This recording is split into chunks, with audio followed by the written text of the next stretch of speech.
அந்த பர்டிகுலர் இடத்துல அந்த சாங்கை போட்டு எடுத்த உடனே ஹோல் தேட்டரை கிளாஸ் ஆரம் பண்ணி ஒவ்வொன்று எனக்கு அப்படியே புல்லரிச்சிட்டு கண்ணை கலங்கிடுச்சு. ஏன்னா 34 வருஷத்துக்கு முன்னால் பண்ண படத்தை வந்து ஜனங்க வந்து இன்னும் வந்து அங்கே போய் இறங்கி செட்டில் ஆகிறதுக்கு வந்து 7 மணி ஆகிடும். 7 மணிக்கு உள்ளே போனோன்னா பிரேக்ஃபாஸ்ட் சாப்பிட்டு உள்ளே போனோன்னா 4-5 மணி வரைக்கும் மேலே வர மாட்டோம். இல்லை நம்ம இப்போ 4 பேர் வந்ததே கையை காலை பிடிச்சி இறங்கி வந்தோம். நாளைக்கு இதே ஸ்பாட்டில் 200 பேர் இருப்பாங்க. 150-200 பேர் டெக்னீஷியன் இருப்பாங்க. Light boys, light, equipment, camera எல்லாமே இருக்கும். இதுக்கெல்லாம் என்ன செக்யூரிட்டி? டெவில்ஸ் கிச்சன் பக்கத்தில். டெவில்ஸ் கிச்சன் என்ன அது? ஆமாம் சார், அதுக்கு அடுத்த பேர் டெவில்ஸ் கிச்சன். அதுக்கு பின்னாடி வந்து நான் கமெண்ட் சொன்னேன், இந்த மாதிரி நான் போய் பார்ப்போம், வேறு எல்லாம் கூட. அப்போ நாங்கள் போய் இறங்கின உடனே கொஞ்சம் ஒரு 2-3 கிலோமீட்டர் உள்ள நடந்து தான் போனோம் லொக்கேஷன் பார்க்க. கொஞ்சம் தூரம் போய் அதுக்கப்புறம் பார்த்தா திடீர்னு ஒரு சமாதி வந்துச்சு. அப்போ எதிர்பார்த்தீங்களா அந்த கம்போசிங் செக்ஷன்? அதெல்லாம் எப்படி சார் இருந்துச்சு இளையராஜா சார் கூட? ஏன்னா கமல் சார் இளையராஜாக்கெல்லாம் இதெல்லாம் ஒரு ஜிடிபி மேட்ச் தான். 1 hour 1.5 hour முடிச்சிட்டாரு எல்லா சாங்கும். நேற்று கூட நான் கமல் சார்ட்ட சொன்னேன், ரீலீஸ் பண்ணி பார்ப்பேன். விக்ரம் அவர் தான் கூப்பிட்டாரா இல்லை லோகி சார் கூப்பிட்டதா சார்? கமல் தான் கூப்பிட்டாரு. மதியானம் லஞ்சுக்கு வாங்க கொஞ்சம் கூப்பிட்டாரு. போனேன், எல்லாம் உட்காந்து ஆஃபீஸில் சாப்பிட்டுட்டு தான். அப்போ ஒரு பையன் சுற்றுமுடி போட்டு ஒரு பையன் உட்காந்தாரு. கமல் சார் இவர் தான் பையன் டைரக்டர் லொகேஷன் இன்ட்ரடியூஸ் பண்ணிட்டாங்க. அப்புறம் சரி அவர் அவர்கிட்ட பேசணுமான்ட்டு போயிட்டாரு. மணிரத்னம் சார் கூட உங்களுக்கு அது எவ்வளவு சந்தோஷமா இருக்கு? ஏன்னா 2 பேருமே ஒரு பெரும் இடைவெளிக்கு அப்புறம் சந்திக்கிறாங்க. எல்லாருமே டெஃபினட்டா ஒரு நல்ல படமா வரும், ரொம்ப வித்தியாசமான படமா இருக்கும். புதிய தலைமுறை நேயர்களுக்கு வணக்கம்.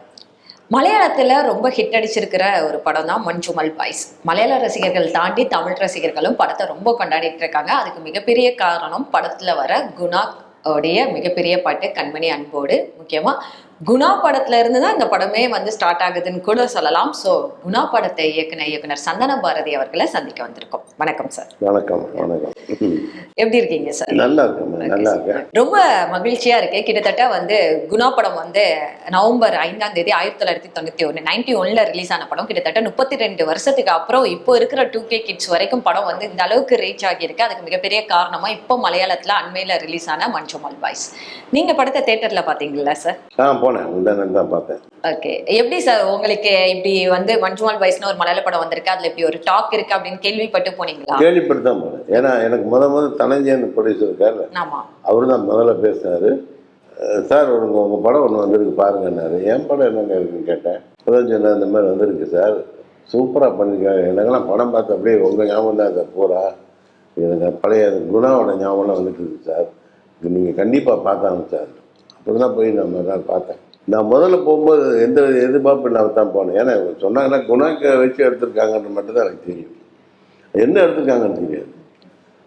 ஸோ எதிர்பார்ப்பு இல்லாமல் தான் பண்ணேன். பட் ஓப்பனிங்கே வந்து நாங்கள் பண்ண அந்த சாங்கை வந்து அவங்க கார்ட்டூனாக போட்டு வந்துச்சு. டைட்டில் கார்ட்லேயே வந்துடும்.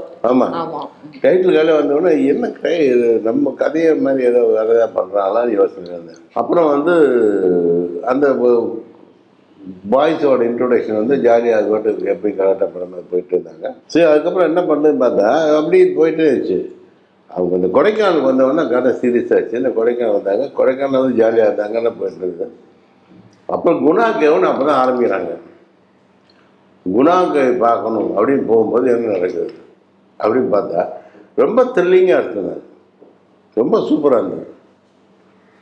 அந்த அந்த அந்த அந்த ரிஸ்க்கை வந்து அவங்க இதில் காய்க்கும் போது எங்களுக்கே கொஞ்சம் அவ்வளோ ரிஸ்கில் நம்ம போய் எடுத்துருக்கோம். ஏன்னா அப்போ அந்த 34 வருஷத்துக்கு முன்னால் எந்த இதுவுமே கிடையாது. அதுவும் வேணு சார் கேமராமேன் பண்ணிருப்பாரு, ரொம்ப கஷ்டமா இருந்திருக்கும்ல சார் அதுக்குள்ள. நீங்க எப்படி சார் வந்து கொடைக்கானல் அந்த இடத்த அப்போ வந்து ரீச் பண்ணி கண்டுபிடிச்சிங்க? அது நாங்கள் கண்டுபிடிக்க ஆக்சுவலாக வந்து நாங்கள் அந்த சர்ச்சு முதல்ல லொக்கேஷன் ஓகே பண்ணிட்டோம். ஓகே, அப்புறம் மத்தியானம் மேலே போய் நாங்கள் ஒரிஜினல் ஐடியா வந்து கேவ் பார்ப்போம். இல்லை அப்படின்னா மலையை ஒட்டி ஒரு நம்ம கேவ் நம்மளே ஒரு செட் பண்ணிடலாம் அப்படின்னு பிளான், ஒரு செட்டு போட்டலாம். அப்படி இருக்கும்போது மத்தியானம் ஹோட்டலில் வந்து என்னை ஒரு கைடு என்னை இன்டர்வியூ வந்து மீட் பண்ணார். சார் நான் லோக்கல் கைடு சார், நீங்கள் லொக்கேஷன் பார்க்க வந்துருக்கீங்களா சார்? ஆமாம் அப்படின்னு. என்ன மாதிரி லொக்கேஷன் பார்க்குறீங்கன்னா அப்போ நான் சொன்னேன் இந்த மாதிரி குகை மாதிரி வேணும் எங்களுக்கு, அதுக்காக அதை செட் பண்ணுறதுக்கு ஒரு நல்ல ராக் மாதிரி பிளேஸ் தான் சொல்லுங்க. சார் குகையை நான் பார்த்துருக்கேன் சார், நீங்கள் வேணால் வாங்கினாரு. எங்கே சார்? நான் வந்து ட்ரெக்கிங் போவேன், அப்போ நாங்கள் அந்த குகையை பார்த்துருக்கோம் சார். டெவில்ஸ் கிச்சன் பக்கத்தில். டெவில்ஸ் கிச்சன் என்ன அது? ஆமாம் சார், அது இடத்து பேர் டெவில் கிச்சன். அதுக்கு பின்னாடி நம்ம போவோம். வந்து நான் கமெண்ட் சொன்னேன், இந்த மாதிரி ஒன்று இருக்கு, நான் போய் பார்ப்போம். வேணும் எல்லாம் கூட அப்போ எல்லாருமே போய் பார்த்தோம். நாங்கள் போய் இறங்கின உடனே கொஞ்சம் ஒரு 2-3 கிலோமீட்டர் உள்ள நடந்து தான் போனோம் லொக்கேஷன் பார்க்க. கொஞ்சம் தூரம் போய் அதுக்கப்புறம் பார்த்தா திடீர்னு ஒரு சமாதி வந்துச்சு. செண்பக நாடா இங்கிருந்து தான் இறந்தாரு. ஐயோ என்ன அப்படின்னு கேட்டு, ஆமாம் சார் இங்கேருந்து கொஞ்சம் பார்த்துங்க போங்க, பள்ளங்கள் நிறைய இருக்குது, குழிகள், அது எதில் போய் காடு வச்சாலும் போயிடும், கீழே நேரம் பத்திரக்குடி போயிடுற மாதிரி ஆகிடும் அப்படின்னாரு. சரின்னு சொல்லிட்டு கேர்ஃபுல்லாக தான் போனோம். மொத்தம் 3 கேவில் ஷூட் பண்ணோம். அந்த சாங்கையும் சரி படமே ஃபுல்லாக. முதல்ல ஒரு சாதாரண ஒரு மீடியம் கேவ், அதுதான் அந்த சாங் ஆரம்பிக்கும். அவர் கட்டு போட்டு படுத்துதான் மீடியம் கேவ். அதுக்கப்புறம் கொஞ்சம் டீப் கேவ், அந்த நைட்டில் வந்து அந்த தாலி கட்டுறது அது இது அந்த இதெல்லாம். அதுக்கப்புறம் 3வது வந்து பெரிய லாஸ்ட் கிளைமேக்ஸ். மூணுமே வேற வேற குகை, வேற வேற இல்லை, ஒரே இது பக்கத்துல. இதில் வந்து என்ன, முதல் 2 கேவ் எங்களுக்கு அவ்வளோ சிரமம் இல்லை, கொஞ்சம் சிரமம் தான் இருந்துச்சு, பட் ரொம்ப இதாக இல்லை. இந்த லாஸ்ட் கேவ் வந்து நாங்கள் இங்கே இருக்கிறோம், இங்கே இருக்கு 2 கேவ் இப்படி இருக்கு, 3வது கேவ் வந்து இங்கே இருக்கு. So we have to go சறுக்கிட்டு அப்படியே போகிற மாதிரி. சறுக்கிட்டு போகல, பட் ஆல்மோஸ்ட் சறுக்கிற மாதிரி தான். கம்பு காலையில் பிடிச்சிக்கிட்டு கையை பிடிச்சிக்கிட்டு அப்படியே நடந்து வந்தோம். போய் அங்கே போய் பார்த்தோம், 3மே பிடிச்சிருந்தது. சரி இங்கே ஷூட் பண்ணலாம் அப்படின்னு எல்லாம் டிசைட் பண்ணாங்க. எனக்கு மட்டும் கொஞ்சம் ஹெசிடேட் பண்ணேன் நான். என்ன காரணம்? கமல் கேட்டார், எனக்கு என்ன காரணம், ஏன் நல்லா தான் இருக்கு, உனக்கு ஓகே தானே, எனக்கு ஓகே தான், அப்படியே ஹெசிடேட் பண்ணுறேன். இல்லை நம்ம இப்போ 4 பேர் வந்ததே கையை காலை பிடிச்சி இறங்கி வந்தோம். நாளைக்கு இதே ஸ்பாட்டில் 200 பேர் இருப்பாங்க, 150 200 பேர் டெக்னீஷியன்ஸ் இருப்பாங்க, light boys, light, equipment, camera எல்லாமே இருக்கும். இதுக்கெல்லாம் என்ன செக்யூரிட்டி, நம்ம எப்படி நம்ம இறங்கவே பிடிக்குது. கரெக்ட். ஓ சரி, அப்போ அது செக்யூரிட்டி செட் பண்ண நம்ம எடுக்கலாம்ல, எடுக்கலாம். ஒரு ப்ரொடியூசர் கூப்பிட்டு பேசி, ஃபாரஸ்ட் டிபார்ட்மெண்ட்டை கூப்பிட்டு பேசி, அவங்க எல்லாம் ஹெல்ப் பண்ணினா அதுக்கு படி மாதிரி கட் பண்ணாங்க. மலையவே படி மாதிரி கட் பண்ணி இறங்கி நடக்கிறதுக்கு பக்கத்து சைடில் ரோப்பெல்லாம் கட்டி விட்டு, அதில் தான் ரோப்பை பிடிச்சிக்கிட்டு தான் இறங்கி போய் எல்லாம் இது பண்ணோம். எங்களுக்கு இது ஹெல்ப் பண்ணுறதுக்கு கூட ஸ்டண்ட் யூனியன் வந்து 20 பேர் கூடவே இருந்தாங்க. ஸ்டண்ட் ஆர்டிஸ்ட்டை கூப்பிட்டு போக வர எக்யூப்மெண்ட் இருக்குது. எக்யூப்மெண்ட் நான் வந்து ரோப்பில் தான் போவோம். அந்த பெரிய குகைக்கு இருக்கு, அந்த பெரிய குகைக்கு வந்து முதல் 2 குகைக்கு இறங்கி போயிடலாம். அந்த பெரிய குகைக்கு போகும்போது இந்த ரோப்பில் இறங்கி வந்து அது 3 ஸ்டேஜில் இருக்கும். அந்த நாங்கள் எழுதே 3 ஸ்டேஜ் அந்த குகையை. அது நீங்கள் கிளைமேக்ஸில் பார்த்தீங்கன்னா அந்த இவர் வந்து விழுவார், இல்லை ஒன்று விழுந்து இன்னும் போவார். அந்த மாதிரி 3 ஸ்டேஜ். ஸோ அந்த 3 ஸ்டேஜுக்கு என்ன, முதல் ஸ்டேஜில் வந்து இப்படி புள்ளி போட்டு, இப்படி எக்ஸில் மாதிரி போட்டு, இதில் புள்ளி கட்டி, இதில் ரோப் போட்டு, இந்த ரோப் வந்து 2வது ஸ்டேஜுக்கு போகும், 2வது ஸ்டேஜ் 3வது ஸ்டேஜ் போகும். இந்த ரோப்பில் தான் கேமரா மற்ற எக்யூப்மெண்ட்ஸ் எல்லாமே இறங்கும். கையில் கட்டி இறக்கி அப்படிதான். ஆர்டிஸ்ட்கெல்லாம் சைடில் லைட்டாக அந்த படி மாதிரி விட்டு அங்கே ஒரு ரோப் வந்து அதில் வெளியே இறங்குவாங்க. வரலட்சுமா, காக்காராதாகிருஷ்ணன் சார் எல்லாருமே, எஸ்பிபி எல்லாருமே அதில் தான் இறங்கி வரும். அப்படி அவங்களுக்கு ஹெல்ப் பண்ணுறது தான் அந்த ஸ்டண்ட் யூனியன். இந்த எக்யூப்மெண்ட் இறக்கிறது ஏற்றுறது அவங்க தான்.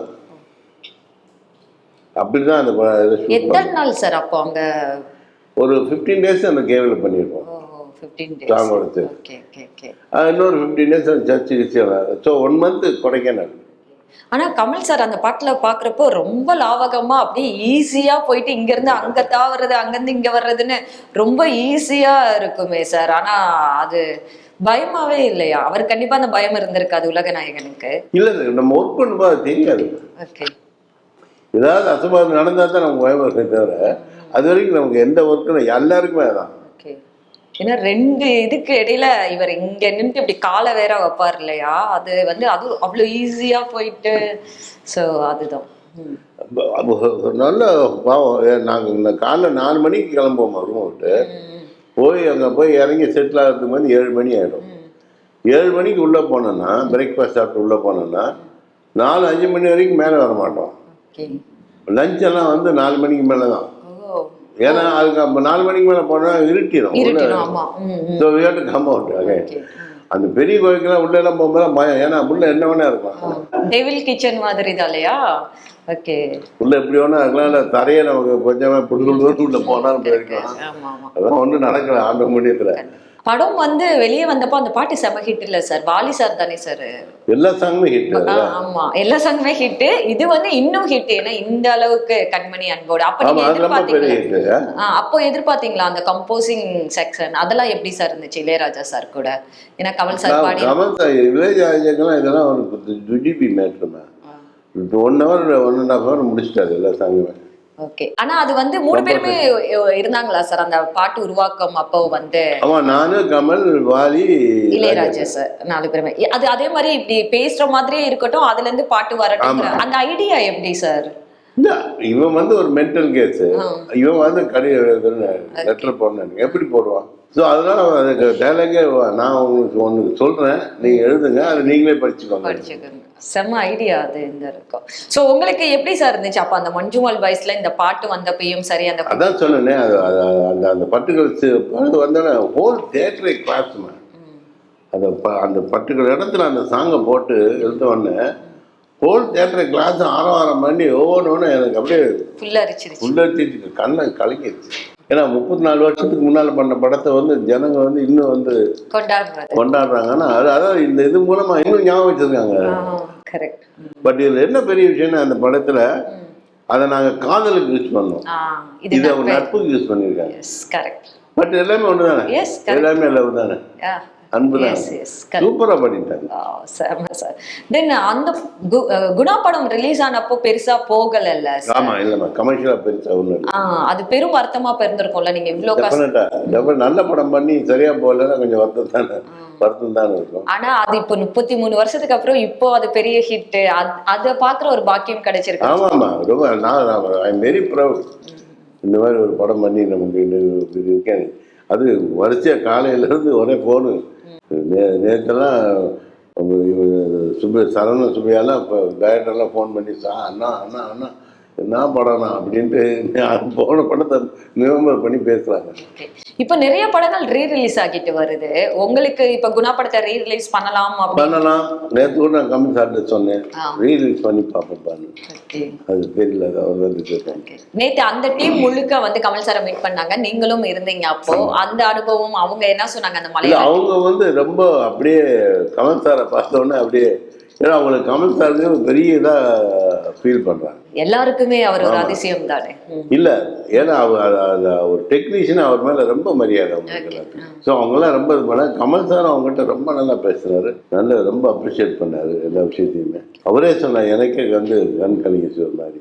அவரும் படம் பார்த்துருப்பார்ல கமல் சார்? நேற்று பார்த்தாரு, நேற்று வீட்லயே பார்த்துட்டாரு. பார்த்துட்டு தான் அங்கே வந்து டீமை மீட் பண்ணாரு. Okay okay, super super sir. இன்னொன்று வந்து கமல் சார் படங்கள் இப்போ வந்து குணா வந்து நீங்க வந்து இயக்கியிருக்கீங்க, கமல் சார் நடிச்சிருக்காரு. அன்பே சிவம் வந்து சுந்தர் சி சார் இயக்குனாரு, கமல் சார்.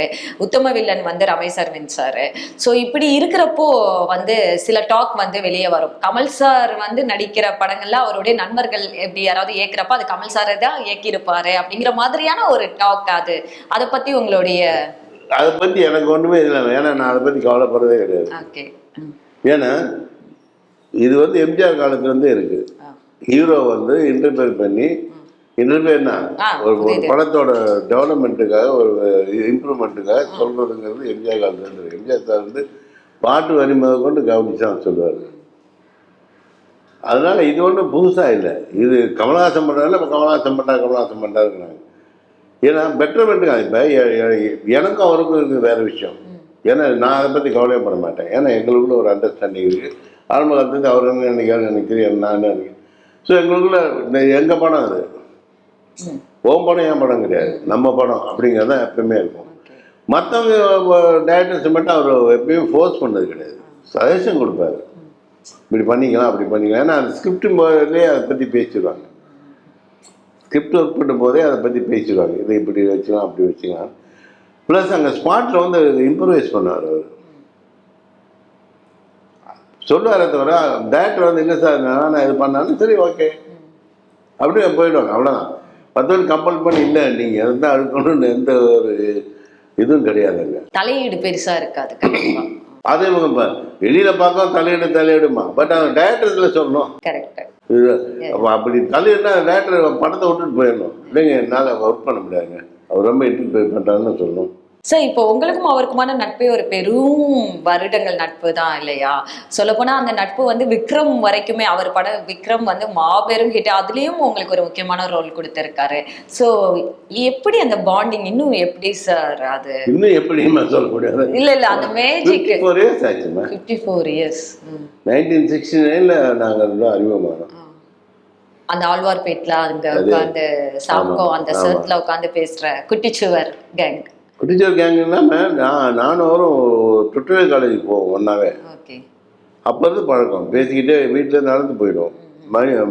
மியூசிக்கான வீட்டில் தான் அந்த டுட்டோரியல் காலேஜ். ஸோ மத்தியானத்துக்கு மேலே கிளாஸ் இருக்கும். நான் மத்தியானம் லஞ்ச் முடிச்சு அங்கே அவர் வீட்டுக்கு போய் அவரை பிக்கப் பண்ணிட்டு 2 பேரும் பேசிக்கிட்டே இருந்தோம். அப்படியே பழகிடுச்சு. அதுக்கப்புறம் அவர் டான்ஸர் மாஸ்டர் ஆனார், அதான ஹீரோ ஆனார். நடுவில் ஒரு 3 இயர்ஸ் பிரேக்குன்னா அது கூட நடந்து போகிற அந்த இதெல்லாம் இல்லாமல் அப்பப்போ பார்த்து எப்படி பாருங்க அவர் ஹீரோவாக வளர்ந்துக்கிட்டு இருக்கார். நான் காலேஜ் ஜாயின் பண்ணிட்டேன். ஸோ ஓவராலாக இந்த குணா எக்ஸ்பீரியன்ஸ் இத்தனை வருஷத்துக்கு அப்புறம் உங்களுக்கு, ஏன்னா குணாவும் தளபதியும் ஒரே நாள் ரிலீஸ் ஆன படங்கள்ல சார், ஏன்னா அப்போ வந்து தேட்டர்லேயே வந்து ஒரு பெரும் சண்டையே நடக்கும் அப்படின்னு எங்கள் அம்மா அப்பாலாம் சொல்லி நான் கேள்விப்பட்டிருக்கேன். உங்களுக்கு அது ஞாபகம் இருக்கு? அந்த நினைவுகள் பற்றி ஏதாவது சொல்ல முடியுமா சார்? இல்லை அதில் ஒன்றும் இல்லை. ஏன்னா அவரு ரஜினி சார் படம் இது ஒன்றா தான் ரிலீஸ் ஆச்சு. அது கமர்ஷியல் படங்கள் ரொம்ப சூப்பர் டூப்பர் சக்ஸஸ் ஆச்சு. இது ஆவரேஜா போச்சு. கிரிட்டிக்கலி இது வந்து பெஸ்ட் ஃபிலிம் சொல்லி சூப்பர். இன்னொன்று மணிரத்னம் இயக்குனராங்க, இங்க சந்தான பாரதி இயக்குனர், அது உங்களுக்கு ஒரு பெருமையா இருந்திருக்கும் இல்லையா? அப்போ அது மணி நாங்கெல்லாம் ஒரு செட் தான். ஆமா கரெக்ட் தான், எல்லாரும் ஒரே செட்டு தான் சொல்ல போனா. ஸோ ஓவராலா இப்போ வந்து மூவிஸ் பண்ணிட்டு வர இந்த யூடியூபர்ஸ்க்கு, இந்த ஷார்ட் ஃபிலிம் அவங்களுக்குலாம் நீங்க வந்து ஒரு சீனியரா ஒரு இயக்குனரா நீங்க என்ன சார் சொல்ல ஆசைப்படுறீங்க? ஏன்னா இந்த மஞ்சுமல் பாய்ஸே பாத்தீங்கன்னா 2வது படம் தான் அந்த மலையாள டைரக்டருக்கு, ஆனா வந்து மலையாளத்தை தாண்டி தமிழ்ல ஒரு பெரிய ரீச் கிடைச்சிருச்சு. ஸோ நீங்க இல்ல இப்போ வர இயக்குனர்ஸ்க்கு எல்லாருமே நான் சொல்றது என்ன, நிறைய படிங்க. ஓகே, அதை பெருசா யாருமே பண்றது இல்ல சார். நிறைய நீங்க படிக்க தான் உங்களுக்கு விஷுவல் எல்லாமே சரியா வரும். நிறைய கதைகள் உங்களுக்கு தோணும். ஒன்றுமே படிக்கலாம், ஒன்றும் வேறு இங்கிலீஷ் படத்தை பார்த்து நம்ம எடுக்கிறது பெரிய இது கிடையாது, யார் வேணால் எடுக்கலாம் இல்லையா? Yes correct sir. ஸோ நம்ம ஊர்லேயே நிறைய நாவல் இருக்குது, நிறைய சிறுகதை இருக்குது, நிறைய இதுக்கு நிறைய புக்ஸ் இருக்குது. நிறைய புக்ஸ் படிக்க தான் உங்களுக்கு இன்ட்ரெஸ்ட் வேறு பரிமாணங்கள் கிடைக்கும். சொசைட்டியை பற்றி, சோசியலை பற்றி, ஜனங்களை பற்றி அதெல்லாம் நிறைய படிக்கணும். நிறைய இப்போ லேட்டஸ்ட் டெக்னிக்கலாக இருக்குது, அதெல்லாம் நிறையா தெரிஞ்சுக்கணும். அவ்வளோ வெறும் டெக்னிக்கலே மட்டும் வச்சு ஒன்றுமே படம் ஓடாதுமா. I agree sir. அதில் ஒரு நல்ல கதை இருக்கணும், அது போய் நெஞ்சை தொடணும். அப்போ தான் ஆடியன்ஸ் வந்து இப்போ ரிப்பீட்டட் ஆடியன்ஸ் கிடைப்பாங்க. இல்லைன்னா அப்படியே கார்ட்டூன் பார்த்து போயிட்டே இருக்கும். ஸோ அடுத்து உங்களுடைய ப்ராஜெக்ட் என்ன சார் நெக்ஸ்ட்? நான் அடுத்து இப்போ நடிச்சிட்டு தான் இருக்கேன், படங்கள் பண்ணிட்டு இருக்கேன். இப்போ ஒரு சீரியல் வேறு ஒன்று பண்ணிட்டு இருக்கேன், இனியான ரொம்ப வருஷத்துக்கு அப்புறம். சன் டிவி நானும் பார்த்தேன், ஹீரோயினோட அப்பா கேரக்டர் பண்ணுவீங்க. மற்றபடி வேற ஒண்ணு படம் டேரக்டர் பத்தி கேட்கறாங்க, வந்தா பண்ணலாம். Okay okay okay. அடுத்து விக்ரம் 2 கமல் சார் கூட ஏதாவது படங்கள் பயணிக்கிற மாதிரி ஐடியா? இப்ப டஃப் லைஃப் கமல் சார் கதையில வந்து நான் தேவைப்பட்ட அவரே கூப்பிடுவாரு. உங்களுக்கு ஐடியா வேணும். விக்ரம் அவர் தான் கூப்பிட்டாரா இல்ல லோகி சார் கூப்பிட்டாரு? கமல் தான் கூப்பிட்டாரு. மதியம் லஞ்சுக்கு வான்னு சொல்லி கூப்பிட்டாரு. போனேன், எல்லாம் உட்காந்து ஆஃபீஸில் சாப்பிட்டுட்டு தான். அப்போ ஒரு பையன் சுற்று முடி போட்டு ஒரு பையன் உட்காந்தாரு. கமல் சார் இவர் தான் இப்போ இந்த டைரக்டர் லொகேஷன் இன்ட்ரடியூஸ் பண்ணிட்டாரு. அப்போ தான் பார்க்குறேன், இப்போ தான் பார்க்குறேன். அப்புறம் சரி அவர் அவர்கிட்ட பேசணுமான்ட்டு போயிட்டாரு. அப்புறம் அவர் தான் சொன்னார், சார் ஒரு சின்ன கேரக்டர் இருக்குது, நீங்கள் பண்ணுறீங்களா சார்? ஏன் பண்ணலாங்க, நாங்கள் ராஜ்மோகன் நான் பண்ணாமல் இப்படி எதாக இருந்தானே நம்ம கம்பெனிங்க, என் கம்பெனியில் நான் பண்ண வேண்டியதானே. ஆமாம் சார் நீங்கள் பண்ணுங்கள் சார்னு சொல்லிட்டு அப்போ தான் அந்த கேரக்டர் கொடுத்தாரு. அந்த கேரக்டர் நான் நடிக்கும் போதெல்லாம் பெருசாக ஒன்றும் தெரியலம்மா. ஒரு தியேட்டரில் போய் அந்த ஏஜென்ட் நம்ம பேர் போட்டாங்க, ஏப்பா செம கிளாஸ்ல சார், செம்ம சார். ராஜ்கமல் பிலிம்ஸ் அந்த தயாரிப்பு நிறுவனம் பத்தி சொல்லுங்களேன். ஏன்னா வந்து நிறைய தயாரிப்பு நிறுவனம் பணம் எடுக்கணும் அப்படின்னு சொல்லி படம் பண்ணுவாங்க. ஆனா ராஜ்கமல் வந்து பணம் வருதோ இல்லையா, இந்த கதை வந்து மக்களுக்கு போய் சேரணும், நான் சினிமால ஒரு புதுசா ஒண்ணு பண்ணிருக்கேன் அதேதான். Oh, Kamal sir idea correct, authors ஐடியான்னு கூட சொல்லலாம். அவரோட இதுதானே நல்ல படங்கள் கொடுக்கணுன்றது தான் அவரோட ஐடியா. லாபம் நஷ்டம் பற்றி அவர் கவலைப்பட்டதே கிடையாது. எல்லா படமும் அப்படி எக்ஸ்பெரிமெண்ட் படம் தான். அப்ரூவ் ஆகட்டும், குறுகி பண்ணலாகட்டும், எல்லாமே வந்து எக்ஸ்பெரிமெண்டல் படம் தான். வித்தியாசமாக படம் பண்ணிக்கிட்டே இருக்கிறார். அதுதான் ராஜ்கமலோட. அதே மாதிரி நல்ல கதைகள் நல்ல டேரக்டர் இருந்தால் டெஃபினட்டாக வந்து ராஜ்கமலில் வந்து அவர் இது உண்டு.